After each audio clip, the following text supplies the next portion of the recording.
दरवाजा तोड़ के जिन यून को लेके घिसलाते हुए अंदर पहुंच गया, जिसको देख के यून का दादा चौंक गया, चिल्लाने के लिए आगे बढ़ा। उधर जिन का भी दादा को कुछ समझ में नहीं आया, वो भी सोचने लगा कि यार ये जिन कब से इतना ताकतवर बन गया, लेकिन तुमने लाइक और सब्सक्राइब क्यों नहीं किया? मैं देख रहा हूँ तुमने नहीं किया है तो कर लेना है। और अब कहानी आगे। अब क्या था, यून चिल्लाता है दादा मुझे बचा लो, ये जिन मुझको मारना चाहता है, प्लीज कुछ तो करो। जिस पे उसका दादा बोलता है अरे लड़के छोड़ दे मेरे पोते को, वरना तेरा दादा नहीं बचेगा, सोच ले बाद में तू पछताएगा। जिस पे जिन बोलता है अरे मैं पागल थोड़ी हूँ, 5 साल का बच्चा तुमको दिखता हूँ क्या? तुम्हारी बात तुम बोलोगे और मैं मान लूंगा, चल हट, मैं इतना बेवकूफ नहीं हूँ यार। अब क्या था, यून का दादा बोलता है ठीक है, हाँ मान गया कि तुम समझदार हो, तो मैं तुम्हारे दादा को छोड़ता हूँ, तुम मेरे पोते को छोड़ो, लेकिन पहले तुम छोड़ोगे। और इतना बोलते हुए अपने आदमी को इशारा करता है, जो पीछे से उठ के जिन पे अटैक करता है। सोचता है कि जिन से जीत जाएगा, लेकिन जिन उसके अटैक को भाप लेता है और एक जबरदस्त स्लैश जिन के ऊपर वो आदमी शॉट से मारता रहता है, लेकिन उससे भी जबरदस्त जिन उसके ऊपर लात धर देता है और उसको दूर फेंक देता है। और अब जिन बोलता है मैंने बोला था ना मेरे साथ चला कि नहीं, लेकिन तुम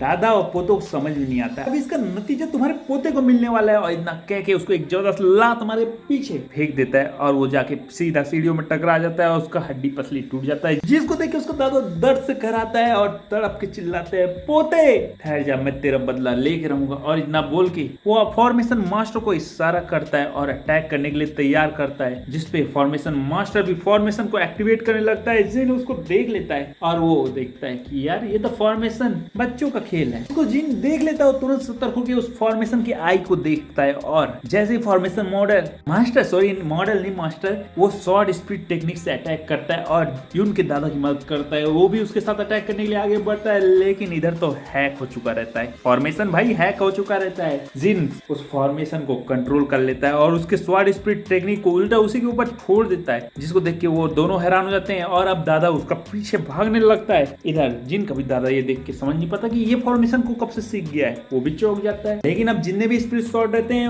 वो यून के दादा के ऊपर अटैक करने लगते हैं, वो अपने आप को डॉज करके बचाने लगता है और बड़ी मुश्किल से बचता है। और फॉर्मेशन मास्टर बोलता है यहाँ ये क्या हो रहा है, प्लीज कुछ तो करिए, जिसपे वो भी चौंक जाता है और वो चेक करने लगता है, लेकिन उसको कुछ समझ नहीं आता कि फॉर्मेशन के साथ क्या हो रहा है। वो तो अच्छा खासा कंट्रोल कर रहा था और चेक करने लगता है। तभी जिन बोलता है क्या खोज रहे हो, फॉर्मेशन आई का कंट्रोल देख रहे हो, वो तो मेरे पास हो रहा है, जिसको देख के फॉर्मेशन मास्टर को भी समझ में नहीं आता कि आखिर ये कैसे हो गया, ये बच्चा कैसे फॉर्मेशन को कंट्रोल कर सकता है। नहीं ये झूठ हो रहा है, पक्का ये चीटिंग कर रहा है। और इतना बोल के वो कंट्रोल करने की कोशिश करने लगता है, लेकिन उसका कंट्रोल वापस से फॉर्मेशन में नहीं आ पाता, जिसको देख के वो चिढ़ जाता है और गुस्सा होने लगता है। बोलता है तुम्हारी जिन फैमिली का तो आज नामो निशान मिटने वाला है। लेकिन इतना देर में जिन अपने दादा को आजाद कर देता है, जो सीधा यून के दादा पे अटैक कर देता है। यून का दादा भी उधर लड़ने लगता है, लेकिन इधर formation master fire speed formation को एक्टिवेट कर देता है और उसकी फायर को जिन की ओर फेंकता है, लेकिन जिन तो हैकर है भाई हैकर, और वो उसको भी कंट्रोल कर लेता है और उल्टा उसी के ऊपर फेंक देता है बेचारा फॉर्मेशन मास्टर। अबे साले, अरे यार मास्टर जल के राख हो जाता है। और मैं जज्बात में शब्द इधर उधर कर देता है तो बुरा नहीं मानना है, बल्कि कमेंट में करेक्ट कर देना है। और अब क्या था, फॉर्मेशन मास्टर का तो बॉडी जल जाता है, बेचारे का बस कपड़ा बचा रहता है। लेकिन तभी यून का दादा नीचे गिरता है और वो देख के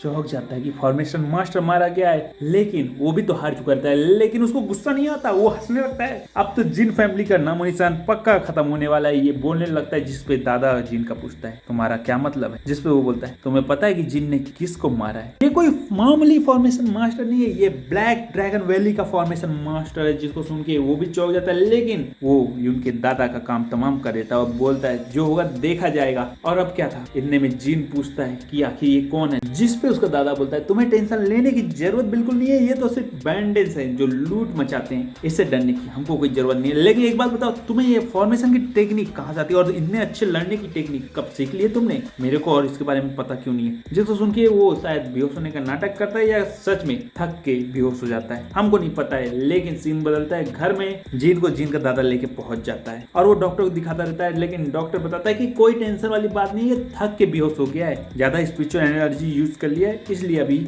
आराम करने दो, टेंशन मत। और अब क्या था, डॉक्टर वहां से चला जाता है। लेकिन तभी जिन का दादा बताने लगता है अपनी बेटी को, यूनारा तुमको पता है आज बहुत ज्यादा अजीब चीज हुई, जिन ने उस फॉर्मेशन मास्टर की टेक्निक को तोड़ लिया और उसके फॉर्मेशन को कंट्रोल कर लिया और उसके लड़ने का टेक्निक भी जबरदस्त था। जिसपे यूनारा भी बोलती हाँ पापा, मैंने भी जीनारा की लड़ाई की टेक्निक देखी जो कि उसने कभी पहले यूज नहीं की थी, मेरे समझ नहीं आता इसने कब सीख लिया। लेकिन वो सब छोड़ो, अभी इमरजेंसी के ब्लैक ड्रैगन विलेज हमारे ऊपर अटैक कभी भी कर सकता है। जिसको सुनकर वो हैरान होती है, यहाँ का सबसे ताकतवर लुटेरों का ग्रुप हमारे ऊपर अटैक करने वाला है, ऐसा क्यों? जिसपे वो सब कुछ घटना बताने लगता है, जिसको सुनकर वो सब समझ में आ जाता है और वो बोलती है तो पिताजी क्या फिर हमें फिर से एक बार ये जगह बदलनी पड़ेगी और दूसरी जगह जाना होगा। और ये सुन के हमको समझ में आता है कि वो पहले यहाँ नहीं थे, कहीं और से आए थे। और ये अपने आप में एक मिस्ट्री होता है जो हमें आगे वाले एपिसोड में पता चलने वाला है। जिसमें उसके पापा बोलते हैं हाँ लेकिन मैं नहीं आऊंगा, क्योंकि अगर मैं गया और हमारी पूरी फैमिली मूव हुई तो उनको शक हो जाएगा और फिर हमारी फैमिली के लिए खतरा होगा, इसलिए मैं यहाँ रह के उनका ध्यान बटाऊंगा और तुम्हें बच्चों को लेके यहाँ से जाना होगा। और उसे भी जिनकी टैलेंट को देखते हुए